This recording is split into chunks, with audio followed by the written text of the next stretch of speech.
ବନ୍ଦା ଆରେ ନା କଣ ସବୁ ମନ୍ଦିର ପୂଜା ଅର୍ଚ୍ଚନା ଆସିଲି ଆଉ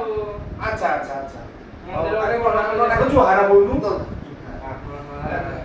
ଯେ ନନା କଣ ଏବେ ଗୋଟେ ଆଜି ନ୍ୟୁଜ ମୁଁ ଶୁଣୁଥିଲି ଏ ଯୋଉ ଏଫଏମ କଲେଜରେ ଛାତ୍ରୀ ପୁଡ଼ି ହେଇକି ମୃତ୍ୟୁବରଣ କଲେ କଣ ହେଇଛି ପୁଅ ହଁ ସେ ହେ ନ୍ୟୁଜ ଆଜି 3-4 ଦିନ ବାହାରେ ବାଜୁଛି ଯେ ଏହା ଶୁଣିଲୁ ଯେ ମାନେ ବିଜେପି ସରକାରକୁ ଭାରି ଦାୟୀ କରୁଛି ହଁ ଭାଇ ଯେ ଚୋରି କରିନା କଣ ପ୍ରଫେସର ଯୋଉ ବାଲେଶ୍ୱର ଗଲାବେଳକୁ ନ କଲିକତା ଯୋଉ ବାଲେଶ୍ୱର କଲେଜରେ କଣ ଆମେ ଯାଇଥିଲେ ବୋଲ ଭାଇ ହଁ ଏଇ ଯୋଉ ଦୀଘା ମନ୍ଦିର ଆରେ ଏଇଟା ଯୋଉ ଅସୁବିଧାଟା ହେଇଛି ଯେ ହଁ। ହେଲେ କଣ ବିଜେପି ସରକାରକୁ ଖାଲି କହୁଛି ତମେ ଦାୟୀ ସେ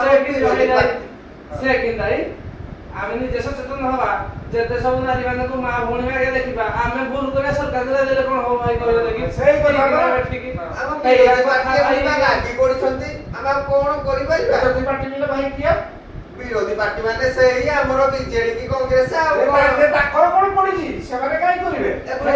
ଭାଇ ହେ ମନ୍ଦିର ବାହାରେ କଥା ହଉଥିଲେ ମୁଁ କହିଲି କଣ କଥା ହଉଛି ମୋର ତ ଭାଇ ଫୋନ ନାହିଁ କିଛି ଭାଇ ମୂର୍ଖ ଲୋକ ଆମେ ପଢିକି ଜାଣିନି କଣ ଭାଇ କଥା ହଉଥିଲେ ଯେ ଆମେ ଶୁଣିକି ଆଇଲି ଠିକ ଠିକ କଣ ହେଇଛି ପୁଅ କହୁଛନ୍ତି ଏ ଆଜି ବି ପୁଣି ଫେମ କଲେଜରେ ଯାହା ତ ଅସୁବିଧା ହେଇଛି ସରକାର ଏদিকে ଓଡୁଆରେ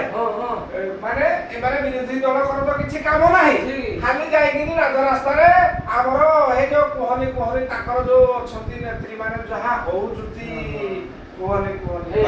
ଆଜି ପୁଣି କଣ ଗୋଟେ ଖବର ମିଳିଲା ରେ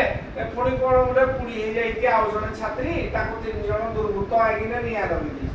ତାମାନେ ଯିଏ ଯୁଆଡେ ଯାହା କଲା ପୁରା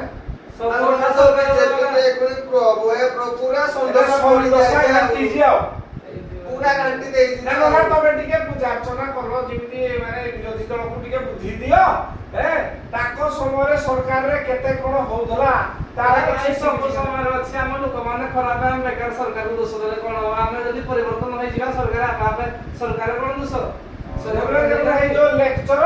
ତୁ ତ ତାକୁ 3 ଜାଗାରୁ ମାଡ଼ ଖାଇ ଯାଇଥିଲା ବାଲେଶ୍ୱର କଲେଜ ମାନେ କଣ କରିବ ଏବେ ତାକୁ କଣ କହିବ 3 ଜାଗାରୁ ମାଡ଼ ଖାଇକି ଯାଇଥିଲା ଢେଙ୍କାନାଳରେ ମାଡ଼ ଖାଇଥିଲା କେନ୍ଦୁଝରରେ ମାଡ଼ ଖାଇଥିଲା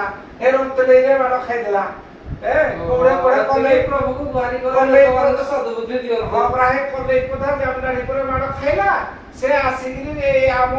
ବିଜେପି ଅମଳରେ ଏମିତି କାଣ୍ଡଟା କରିବାରୁ ଏଇ ଅସୁବିଧା ବୁଝିପାରିଲ ତାପରେ ପୁଣି କଣ ପ୍ରଶାସନ କଣ ନିଷ୍ପତ୍ତି ଦେଲା ପ୍ରଶାସନ ଷ୍ଟ୍ରଙ୍ଗ ନିଷ୍ପତ୍ତି ନେଇଛନ୍ତି